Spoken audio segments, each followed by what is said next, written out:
George Bush issued an executive order Tuesday setting up interoperability standards for exchanging personal health information. Those standards mean no one will be able to control who can access their electronic medical records. We're joined on the phone by Dr. Deborah C, who is the founder and chairman of the Patient Privacy Rights Foundation in Austin, Texas. Welcome to INN. Thank you. This executive order seems to circumvent all the efforts that have been going on in Congress to protect patients' privacy. Can you explain this to us? Yes.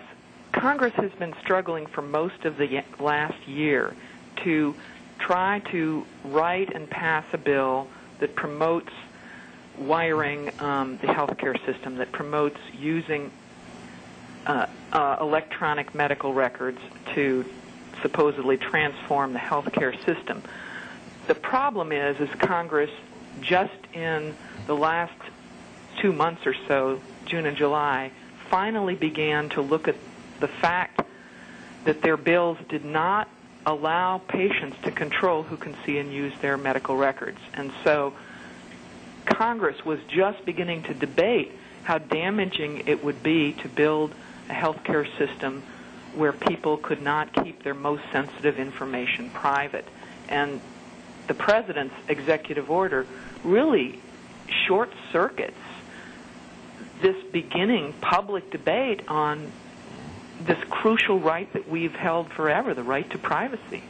Wasn't this first presented in the Clinton years back in 1994, the idea of public records? Yes. That was the very first federal effort to try to begin to build a national database of health information. The Clinton Healthcare Initiative had a feature that was going to require every single doctor-patient visit to be recorded in a government database. As you know, the Clinton Healthcare Initiative was defeated, not for those reasons, but that was the first time we began to see people in the government, people at the federal level, wanting to capture our most private information. What's more private than the records of our genetics, our genomes, our mental health records, our lab tests, you know, all of the information about our minds and bodies? Really, what is more sensitive than that? We've read also that earlier this month, Secretary Leavitt implemented regulations to eliminate barriers that private corporations, hospital chains, healthcare providers, insurance agencies would have to access these databases. So this has been coming for a while. Does this work alongside the executive order, or is this separate? Yes, yes. The regulations that Secretary Leavitt published allow private corporations like giant hospital chains and health plans to give doctors the gift of software to create electronic medical records that can be shared.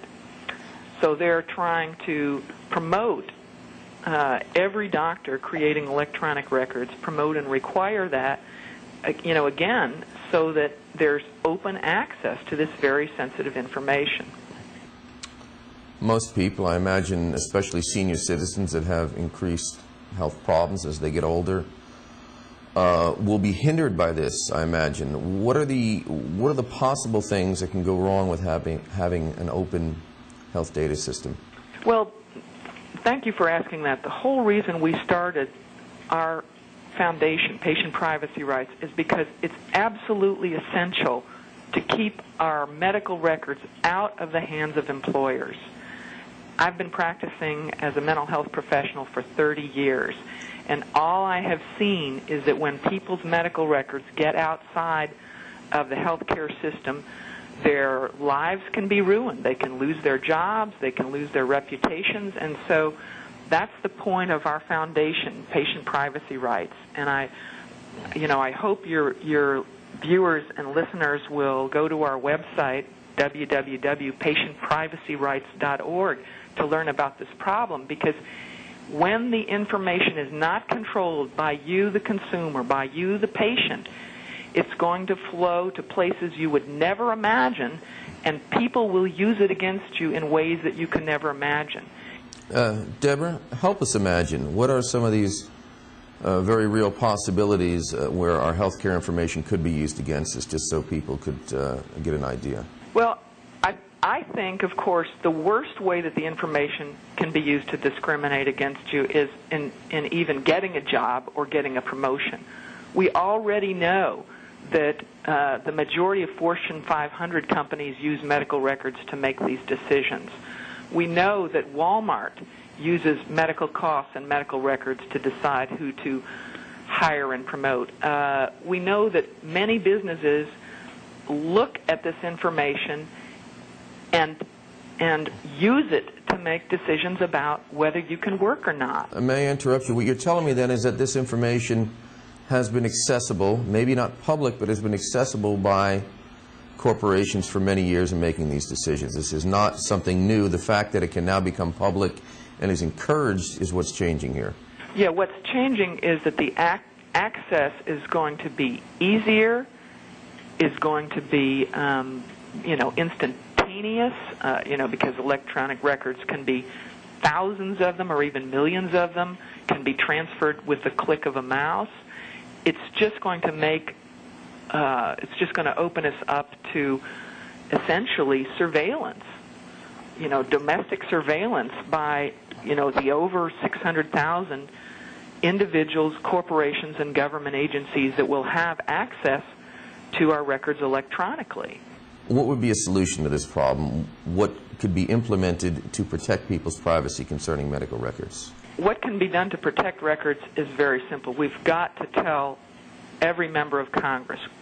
People have to let their senators and their representative to the U.S. House know that they don't want a health IT system where there's open access to medical records, that they want to have their right to privacy restored before any such system is built. The problem is this system violates 2,400 years of medical ethics. The Hippocratic Oath requires that doctors keep information private. We have relied on doctors keeping our medical records private in order to trust them, in order to seek care.